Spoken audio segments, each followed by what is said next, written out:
Namaste and welcome to Pods by PEI, a policy discussion series brought to you by Policy Entrepreneurs, Inc. My name is Tedon Konsakar. This episode is part 2 of the conversation between Saumitra and Ajaya, Executive Director of Policy Entrepreneurs, and Ajaya Dixit. Ajaya is the co-founder and advisor at the Institute for Social and Environmental Transition, ISET Nepal. He is an Ashoka Fellow and a leading voice in Nepal and internationally on issues of climate change adaptation, resilience building, and disaster risk management. In the previous episode, Saumitra and Ajaya discussed the outcomes of COP27 and how climate change impacts countries like Nepal and the Himalayan region. If you haven't listened to that episode yet, we highly recommend that you do so. In this episode, Saumitra and Ajaya discuss the plausibility of Nepal reaching its ambitious goal of net zero emission by 2045 and the impact of climate change on Nepal's water, energy, and infrastructural development. They also discuss the transboundary nature of water relationship in the region and how climate change can perturb the existing interdependencies.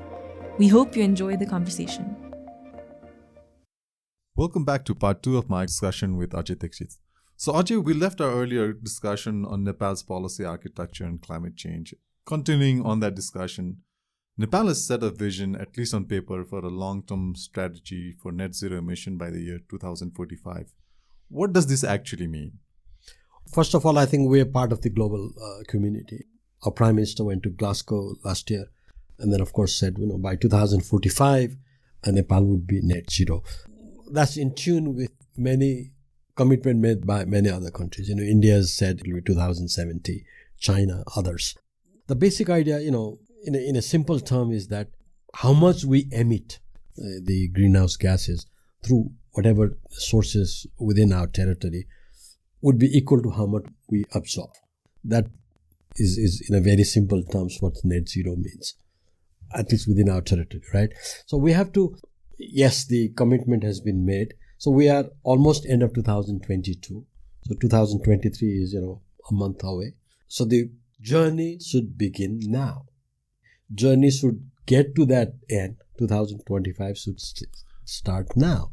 So in a sense, this means that by 2045 or 2045, we will observe whatever carbon is being emitted in Nepal. Yeah, that's the idea. So therefore, we have to ask the question: okay, what are the sources of carbon? Transportation, deforestation, industries. They do generate some. Livestock, construction activities, cooking, heating, whatsoever little that we do. Of course, we must emphasize that globally the amount of carbon that we emit is minuscule compared to others. That I think we should emphasize, right? Yeah, but reading through the document, even for a low emission country like Nepal, and this is a strong message by Nepal and a good step forward to say that by 2045, we're going to go to net zero emission. No country, I think, in South Asia has made that commitment. But reading through the document, I picked up on a few things and started to question the plausibility of Nepal meeting this target by 2045. It was quite clear that business as usual, as you said, is not going to suffice. You have to start now, and we're already falling behind. And the point that really stuck out for me was that the document identified an investment requirement upwards of 200 billion to meet the 2045 net zero emission. Can you tell our audience what is that pathway that is being laid out in the long-term strategy to reach where we want to? We talked about finances in the beginning, Saumitra. The conversation on climate change has been importance of technology, particularly renewable technology, from petroleum or fossil fuel based to non-carbon generating energy sources, and including in the larger ecosystem.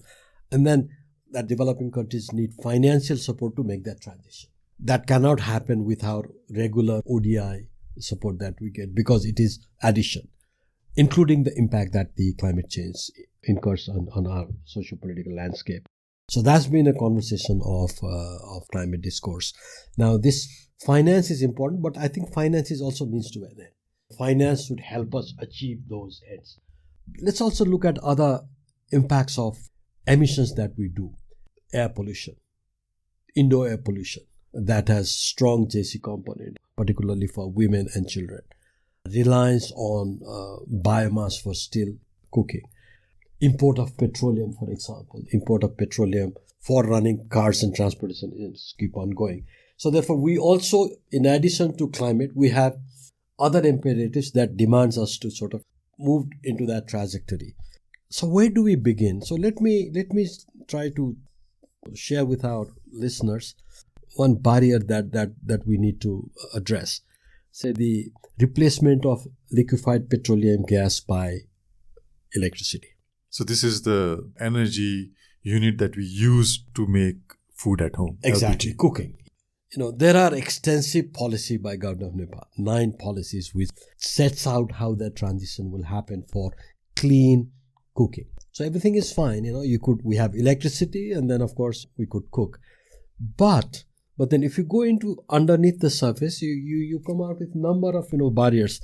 The first of all is that the majority of the consumers use low ampere connections. Is this conversation in line with what the government came out in the recent budget to subsidize induction cookers and stuff? There is provision for induction cooker subsidies. There are a whole kind of commitments politically. That's fine. But that underneath, the structural problem is serious. So the majority of the consumers have 5 ampere connections. And if everyone uses cooker at the same time, the power is just going to go up. And then we have the leadership of Nepal Electricity Authority saying our system cannot bear that peak load. So we need transformation of the existing transmission and distribution system. The wiring system at home. From 5 ampere, you have to go to 15 ampere. So therefore, while the political commitments, the policy provisions, etc., are welcome, there are these barriers that we need to address. For example, somebody has to go out of home at 10 o'clock and his food has to be ready. If the electricity doesn't come, of course, the reliability is a problem. So the NEA again says, under this condition, we cannot assure reliability. So therefore, much depth work is needed to identify barriers, the political economy, for example, if you will. And then, of course, how do you improve reliability? How do you improve these systems from where we are to where we are? Things are improved, but those are the challenges that we need to think of. Just on the issue of cooking, so post-budget, when the government announced subsidies for induction cookers and stuff, so some of us were discussing and diagnosing how this would be implemented. And as you rightly pointed out, the connection that people have at home across Nepal, most of those connections will not support induction cookers. So the government might be distributing that hardware, induction cook stoves, but people would not be able to actually plug it in and then run it to cook food. So our point of interest there was maybe the subsidies should have been targeted towards rewiring people's homes so that they could fetch and start cooking with induction cookers. Just on that note, I think it's proven that using electricity is cheaper. Absolutely. Yeah, it's cheaper than using LPG. Those evidence exist. There is a commitment, at least in a sort of a political rhetoric, there is a commitment. But I think in order to move to that future, you've rightly pointed out that the targeting has to be different. The thinking has to be perhaps what we can say outside the box. Normal business as usual, isn't going to help us. So the takeaway here then is, as with everything else, even for the long-term strategy to reach net zero emission by 2045, we've got good things lined up, at least on paper, but all of that will come down to how it is going to be implemented. And I think other important point is to tracking it, Saumitra. As I said, the journey has to begin now. We must be demonstrating that, this is the emission and this is what we have in 2023, in 2024, in 2025. And by that 2030, perhaps we need to demonstrate that, yes, indeed, these other changes do take us to the path of, achieving net zero by 2045. We can't start it in 2035. It's just about 23 years left. Excellent. Ajay, now I want to move the conversation to a topic of interest for both of us, water and energy, something that we are both invested in. And this is kind of also drawing from the long-term strategy, which identifies energy and the transition in energy that we just talked about to be really critical in Nepal's development pathway and how it deals with climate change. But interestingly, Nepal's water resources in the context of climate change looks like presents both risks and opportunities. On one hand, you observe increasing incidence of water-induced disasters, floods, droughts, the melting of the Himalayas. At the same time, you see a strong policy impetus on, especially from the government side and significant private resource investments also, on hydro-based renewable energy development and electrification. So Nepal's water resource sector comes across as being a double-edged sword. How do you see this issue in the climate discourse? This is an interesting question, Saumitra. I do a lot of conversation with people of different disciplines, different sectors. I also talk with people who are directly involved in these different dimensions. I mean, we all do. Clearly, in climate change, we say mitigation is gas, adaptation is water. Because the impact manifests through change in the hydrological cycle. The energy balance changes because of extra gas in the atmosphere, the sun's energy, and that has impact on the weather system and the energy in atmosphere. So the impact comes through water, change in the hydrological cycle as we know it. That's the atmospheric story, if you will. But then again, hydrology has changed because of our own interventions. The United States Geological Survey has just brought out an image which talks about changed hydrological cycle. It's not what it used to be 100 years ago. Having said that, how does that impact, how does that change manifest? How does that directly impact, for example, hydropower project? We need to again look at our diverse river system. We need to look at rivers that come from snow. We need to look at rivers that don't come from snow, because the hydrology of these rivers are very, very different. Now, one impact would be changes in the flow. Less flow, less energy. More flow, perhaps more energy.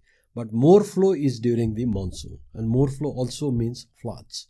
More flow also means landslides. More flow also means damage to the infrastructure, dams and barrage and the appurtenance. And then of course the transmission and distribution system. The pylon is washed away, the headwork is washed away, the system gets disrupted. We have this example in Bhotikosi in 2014, many other sites. I've talked with some of the developers who have hydropower plants in the smaller rivers, in the rain-fed rivers. And what they tell me is that the energy production or the flow of river is not what it used to be 20 years ago.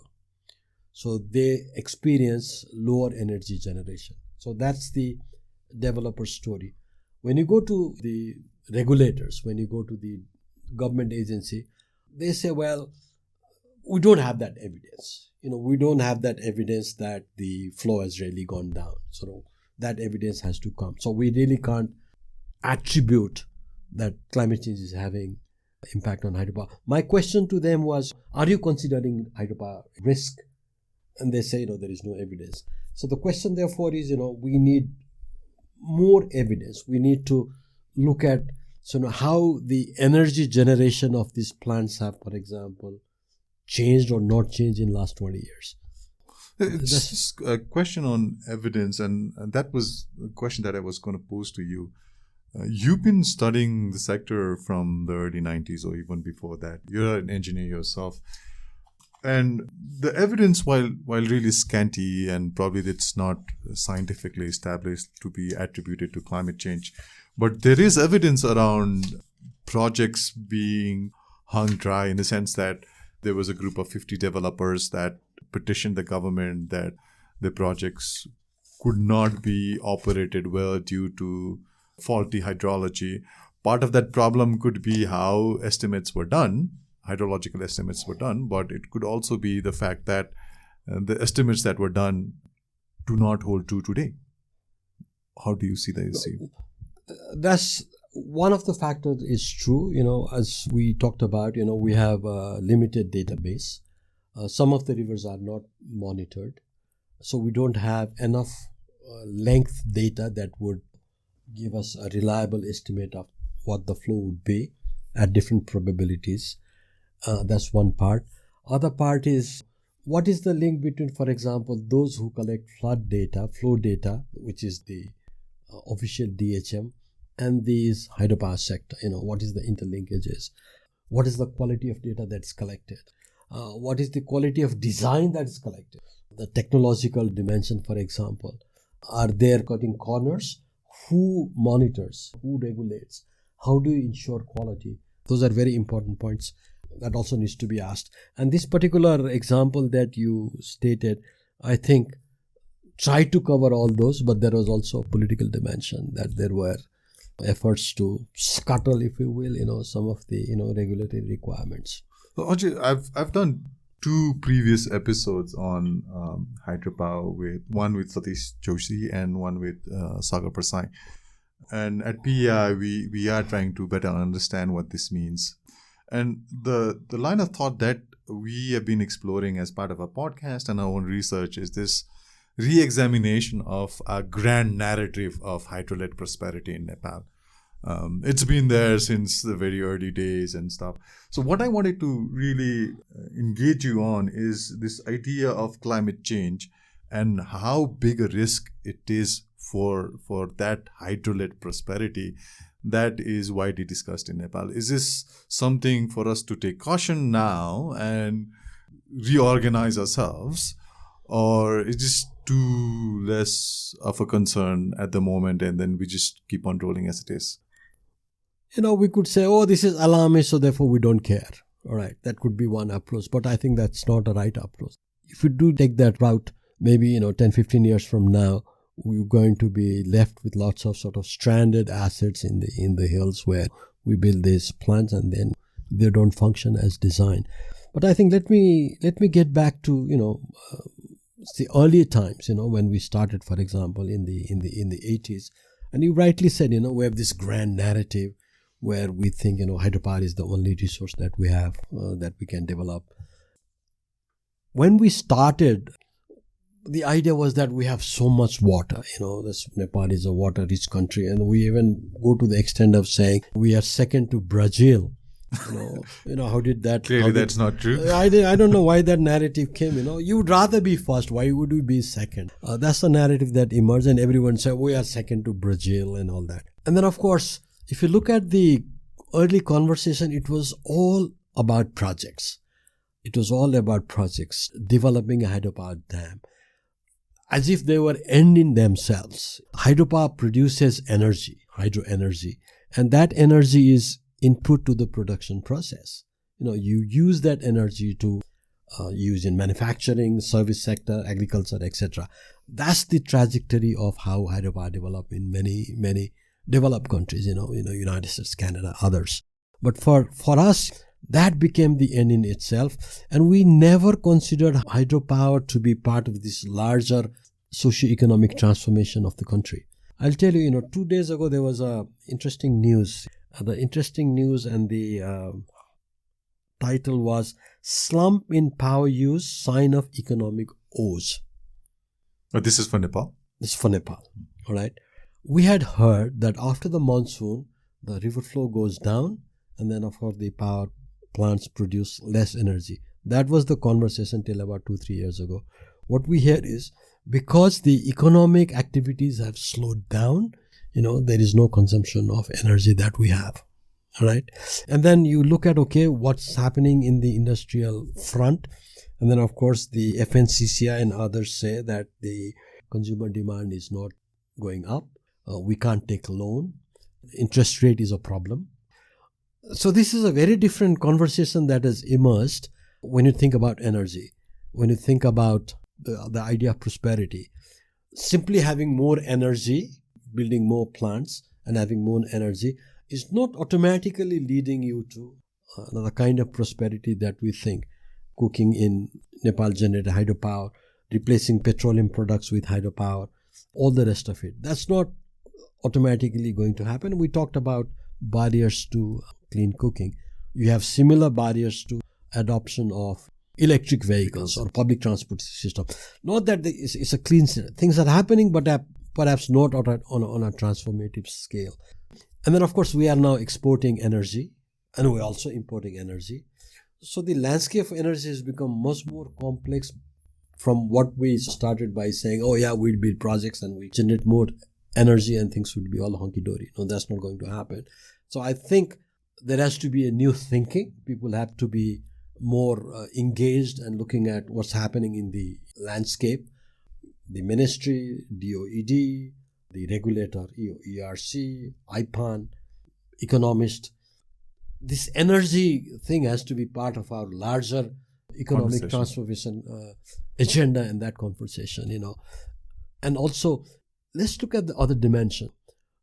We are a people exporting country, if I make it more dramatically. 65 lakhs of Nepali youths are outside. So energy, thinking it differently, could create jobs for us, right? Now, simply by establishing industry is not going to happen. It has to be thought through, it has to be competitive, it has to be linked to the global commodity chain. What is our comparative advantage? What can we do? How do we link that? These are some very, very fundamental questions that we need to begin to ask if you think about this idea of prosperity. And let me end by saying this, of course, hydro is also water. If you had simply renewables and if you had simply gas or coal or others, of course, they have their own externality, but hydro is also water.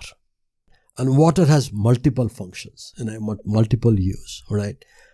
So that's something that we also can't forget. If I look at one policy, there is a provision of what we call environmental flow. This is maintaining minimum flow in the river downstream of the dam. My research and my conversation with a lot of people who work on ecology says none of the dam maintain that value. None of the dam release that water. So therefore, Saumitra, we have to do things differently. We have to do things differently in designing, in producing, in addressing risk, in using, and addressing the other externalities. The business as usual just will not take us forward. Ajay, as you were speaking, just another tangential thought came into my mind, and I'm thinking out loud here.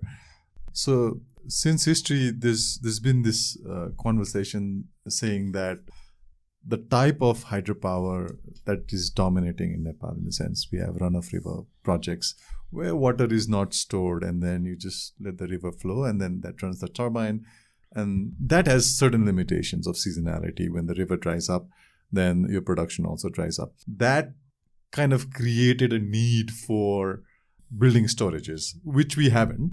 But there is enough conversation in town about how do we really add to our energy security through building large storages. There is a conversation of Puri Gandaki. But looking at it from a climate change perspective, there is already evidence that storage projects lead to a lot of emission of carbon. So methane. So in that sense, is there a way to rebrand what we thought was our shortcoming in the sense of river projects in some avoided cost principle, saying that we could have built 1200 megawatts of storage plant that would emit X amount of methane, and we've avoided that emission of methane by replacing it with storage projects and then get financing with projects. Is that a plausible? Well, that would be a complex mathematics. How much we emit and how much carbon we replace in the end-use domain, wherever that is. Might be across the border, that will be within ourselves. But large-scale hydropower projects have other externalities too. They have other risks, even if you don't consider climate change. Number one is the sedimentation. We had one reservoir, which is Kulikhani. In 1993, there was a massive cloudburst in the river's watershed, and that brought in almost about 5 million cubic meters of sediment. So therefore, that's one. Other one, it inundates or it submerges our valley. It causes involuntary displacement. And these rivers also produce what we call regulated flow. And all these rivers flow downstream to India. So many of these proposed projects Karnali, Kosi, others have been on the sort of, cooperative agenda of Nepal and India for a long time. Something that two countries haven't agreed is on the principle of downstream benefits. No. So it becomes a kind of a, free rider. So that cost will have to be accounted for. We had a huge debate in the 90s globally about dams. Those debates have kind of subsided. But then again, climate change perhaps offers opportunities to revisit those debates. The other question is, we're talking about snow melt. We're talking about changes in the snow dynamics. How does that alter the river hydrology as we come down? What does it mean for the envisaged storage? Would drought be exacerbated like we have, for example, in some of the Western Europe reservoirs? Will our reservoirs be empty or our reservoirs will be full? Those are the questions. Perhaps at least we need to begin to look at the scenarios. And then what does a particular scenario mean in terms of, the risks to investment? So those are, again, as I said, these are not simple questions. These are not questions that have silver bullet answers, but these are issues that really need to look at studies, research, conversation. That's the landscape we have to go and visit. I think very true. In the sense, I also tend to feel that the way we kind of build our perspective around what kind of energy we are to develop through our hydropower resources, not being against developing hydropower, but it's definitely not clean and green and climate friendly as it is widely publicized. I mean, there are inherent risks and challenges of building hydropower. And then we should be more considerate and start thinking through, or at least conversing on some of these issues. Absolutely. I mean, once you complete it, of course, it has its other costs and so on and so forth. At least once you build it, water is renewable. So therefore, the generation is perhaps carbon neutral once you complete that. But the construction itself is carbon incentive. We invest in constructing a hydropower project. The cement, the rebars, everything is based again on burning of carbon. So therefore, if you take a life cycle consideration, perhaps the story is a little bit different. But then again, it's much better than if you minimize the social and environmental externalities. If you consider those factors into the designing and planning process, perhaps we could consider it to be less polluting than the coals and other sources. But still, you've rightly pointed out, these are risks. And we're not talking about a few $100,000. You're talking about multi-billion-dollar investment in these projects. So therefore, some degree of caution would be helpful. Yeah, just on this note of caution. So recent events, including the flood in Melamchi and how that kind of wiped away the intake for the Melamchi drinking water project. Year before that, there was another flood in Uttarakhand in a hydropower project that kind of wiped up a lot of that infrastructure. The cost element of building infrastructure on water resources, dams or canals or other stuff, that looks to be going to be significantly more in a climate scenario, right? Or at least this thinking needs to change. I'm not an engineer. You may be best to kind of expand on this, but what kind of departure do you think climate change warrants in the current scope of how infrastructure is designed and built on water resources? We tentatively discussed some of these aspects, Saumitra, in our earlier sections. But then again, you could look at Chamoli. We all saw the image of how that extreme flood came and then washed away and wiped that 400 megawatt system, and then of course the smaller one. We had similar event in Pokhara in 2012, I think. A section of the Annapurna Hill came down, and then we had a massive sort of a inland tsunami, if we will, and that caused lots of downstream devastation. We have similar events in other parts of the hill. So clearly, these extreme hazards have been part and parcel of the Himalayan landscape. And then, of course, these we talked about are fragile areas. Our understanding of the science of climate, its impact on the landscape we have some macro understanding. We know how much rain comes, where it falls, the seasonality, the spatial distribution, but we still have much more to learn about the micro impacts, right? So therefore, these micro impacts are where these risks become very evident. As we saw in Melamchi, yes, this was a huge investment, but then it was multiple things happening simultaneously. Perhaps rainfall, lack of snow, earthquake in 2015, and then of course what came down was to just that debris flow which caused tremendous damage. Clearly, these are dots. These are dots that's telling us, hey, wait a minute. You need to be careful. That you need to look at these different indicators, these different responses that you see. Some of them are natural, but then a lot of it is also because you have not heeded to the specificity, the requirement or the character of the landscape. So that's, I think, is the message.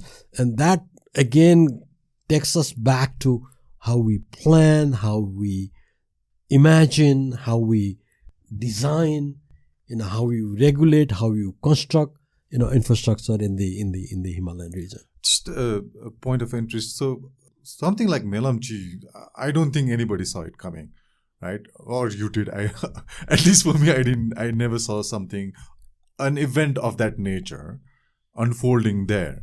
So with climate change, you'd expected that extreme events or different sorts of events are going to crop up. How do you plan for these events when you're building infrastructure, thinking about infrastructure? If I look at Melamchi, in the earlier days, there was a lot of debate about relevance of that project or validity of that project.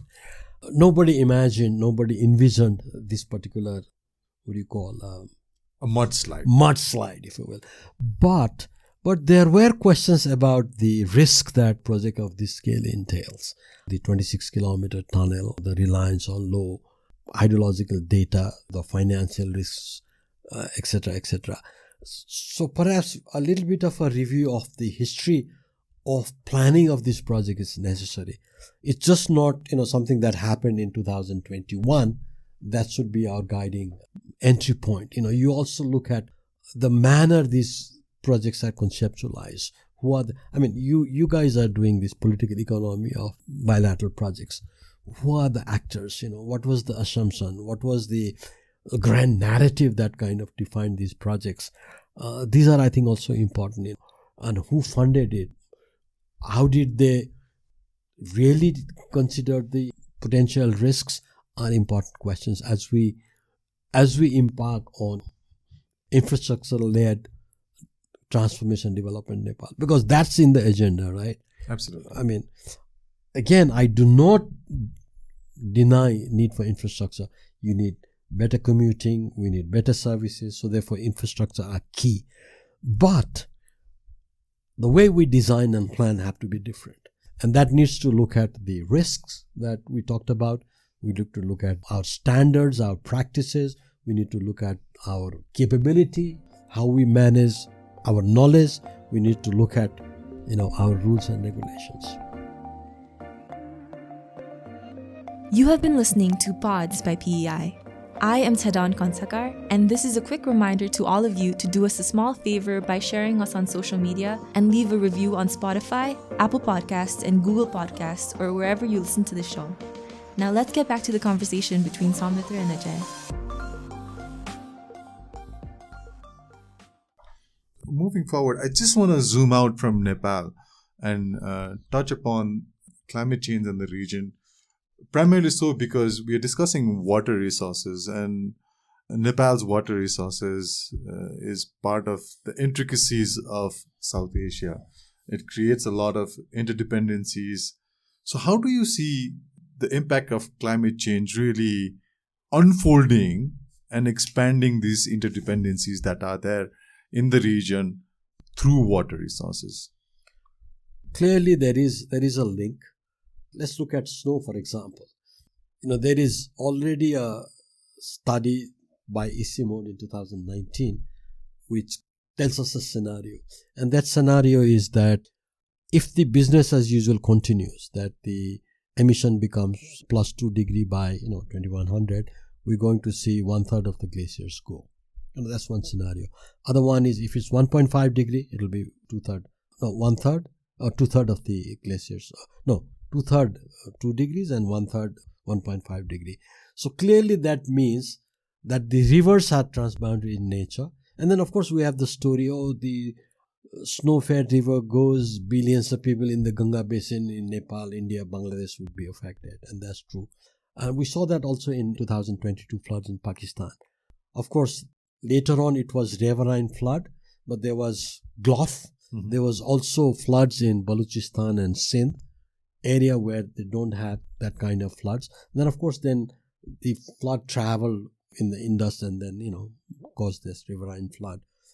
So what does it mean, for example? How do that impact translate to downstream? And that brings us this transboundary element centrally in that conversation should bring. You see, Kosi River, for example, does not flow naturally into India. We have Kosi Barrage. We have Kosi Barrage on which we have a treaty that we signed with India in 1954. So the impact of change in river dynamics is going to be mediated through that structure and that institutional arrangement, which is the treaty. So when we signed that treaty, climate change was not a concern. In fact, water management even wasn't a concern when we signed that treaty. So we allocate resource. I'm sure you looked at when you did the West Rapti study. We allocate the resource between the two neighbors, between the two countries, and then the resource management is within the territory of that individual country. There is no joint management, you see. That seems to me is the new conversation we need to do about transboundary management. We do transboundary sharing, but we don't do transboundary management. Same with Gandak, same with Mahakali, the Sarda barrage. And of course, Karnali, we have no agreement, but there is a barrage downstream at Kailaspuri, which is part of the larger Indian canal network. So what does it mean in terms of changing river flow, changing hydrology in this treaty regime? We haven't really begun to do the conversation. I'm just currently doing a study on the smaller rivers, these seasonal rivers. And interestingly, you see, when you look at transboundary river, unlike, for example, Indus or Ganga, Nepal has all the rivers generally flow from north to south, and our country is from east to west. So we have many river basins, from east to west. We have Kosi, and then we have Konkai, then we have Kosi, then we have Kamala, then we come to Bagmati, then we go to Gandaki, then we go to Rapti, Babai, Karnali, Mahakali, and then we have the smaller rivers. We have the Tinau and the Barnaganga and the Mona, the Sirsia, the Ratu, the Bering. So this amazing diversity, you see. Somebody could call it a problem, but we could call it an opportunity. And each of these rivers, of course, are transboundary. And we have not talked about in a meaningful way on, for example, the smaller rivers, the seasonal rivers. The cumulative impact of disasters in these rivers is much greater than the disaster that these major rivers bring. But we don't talk. There is a conversation. They do talk about it. They talk about inundation in the Tarai. But interestingly, Saumitra, we looked at the 50 years of minutes between the two governments. Very well kept record of the conversation. They do talk about the floods in seasonal rivers. But the outcome, the product, the solution is always embankment. This is the problem, we will embankment. This is a problem, we will embankment. For 50 years. That seems to be driven by a different political economy. It's a different political economy. It's different orientation, different sort of, ways you look at the problem. No talk about, for example, livelihoods or forecasting. Forget about gender, forget about gender. It's mostly men of the sectoral agencies, higher level officials of the two countries, mostly engineers. So it's a pretty fascinating sociology that emerges, you see.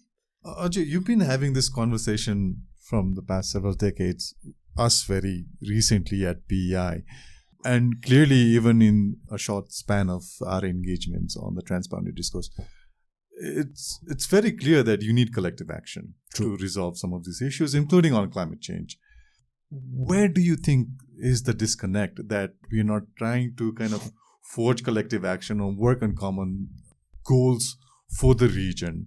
Not just Nepal and India, but Nepal, India, Pakistan, Bangladesh, Bhutan. Why isn't there a traction on these common issues? Well, collective action problems are challenging, isn't it? There is always a contradiction between individual and, the collective. Perhaps that's at work. Again, if you look at history, not that we have not collaborated. We've talked, the Kosi Treaty, the Gandak Treaty, others. You could look at the way the treaties were done, the allocation of benefits, etc. And there is again a hegemonic power at play. The downstream power is a hegemonic power. It has better clouds. It is powerful. It is institutionally much more advanced, economically strong, militarily strong. So therefore, this has played into the way conversations and treaties have been done. But I think at the fundamental level, given the challenge that we face, given the challenge of climate change and this is becoming more dominant, I think somewhere we need to begin to look at, the basis of why we are doing what we do. The foundation of the knowledge. Why is it simply the physical structure that is in our mindset? What guides us? Some of the scholars, in South Asia who've been studying water, look back at the contradictions of the knowledge system.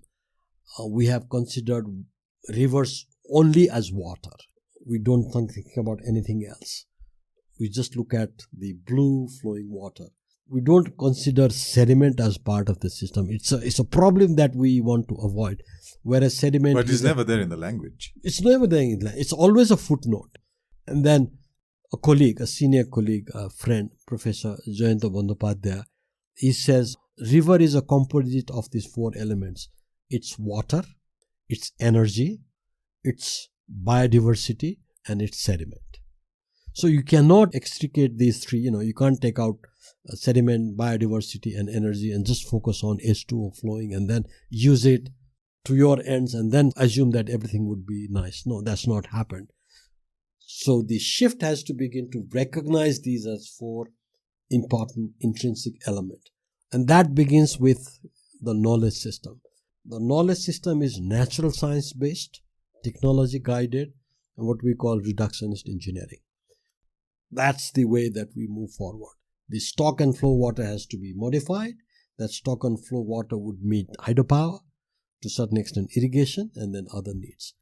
It does not consider the downstream. It does not consider the ecosystem. It does not consider multiple roles of water. That's, I think, is the challenge. And we saw that so dramatically in Pakistan in Indus in 2022. So just like our previous episode when we were discussing Roundup on COP27 and we talked about the floods in Pakistan being really a factor that moved the conversation towards loss and damage.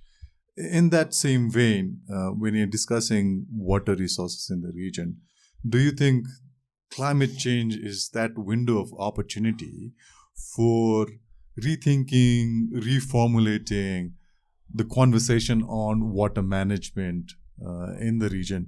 I see this particularly in reference to how India is positioning itself on the climate discourse. Even in COP27, it was one of the vocal countries, I think, going out to say that there's going to be strong measures from their side and commitments. So maybe climate change is going to provide that language for everybody to come together. Do you think so? Well, let's look at South Asia first. Let's try to look at what's the content of South Asia. India, Pakistan, Nepal, Afghanistan, Bhutan, Bangladesh, Sri Lanka and Maldives. Clearly, again, in the climate change discourse, India is much more into the global platform in terms of economy and mitigation. It's more on energy. It's more on, for example, decarbonization. It's more on phasing out fossil fuel and, coal and others. And of course, India is a developing country. They have a challenge, like Nepal is a developing country. So therefore, perhaps their priority is something very different from our priority on mitigation. And I think my contention is that we can talk about perhaps energy cooperation. We can talk about other kind of cooperation, but perhaps not from a mitigation perspective. Adaptation is perhaps something that we could talk because the question of vulnerability, the question of risk, and these are shared. These are shared, of course. These then cross boundaries. These cross boundaries, political boundaries, administrative boundaries, as well as disciplinary boundaries. So there is, I think, a case for a renewed conversation and a partnership on areas of vulnerability, adaptation across boundary resilience building, and this larger scheme of things. But then seems to me, Bangladesh is much ahead in these conversations. They have positioned themselves quite well. Pakistan became a champion in COP27 on loss and damage and, on the climate impacts. Again, perhaps in the aftermath of the 2022 floods. India is a big country, is a sort of a large country. There are a lot of innovations going on in terms of responding to climate change. Those are the areas perhaps where we need to begin that conversation, begin that shared learning process. And then, of course, water could be a useful entry point. On that note, Ajay, we end the conversation. Thank you very much for this very insightful conversation. I really enjoyed it. Thank you, Saumitra, for this opportunity, and hope, we try to cover a large canvas, but hopefully, we enjoyed it, and I also enjoyed it. Thank you very much. Thanks for listening to Pods by PEI. I hope you enjoyed the second part of the conversation between Saumitra and Ajaya on the plausibility of Nepal reaching its ambitious goal of net zero emission by 2045 and the impact of climate change on Nepal's water, energy, and infrastructural development. I hope you enjoyed their discussion on the transboundary nature of water relationship in the region and how climate change can perturb the existing interdependencies. Today's episode is part of the Conversations. It was produced by Nirjan Rai with support from Saurabh Lama and Khushi Hang. The episode was recorded at PEI Studio and edited by Nirjan Rai. Our theme music is courtesy of Rohit Shakya from Zindabad. If you liked today's episode, please subscribe to our podcast. Also, please do us a favor by sharing us on social media and leaving a review on Spotify, Apple Podcasts, Google Podcasts, or wherever you listen to the show. For PEI's video-related content, please search for Policy Entrepreneurs on YouTube.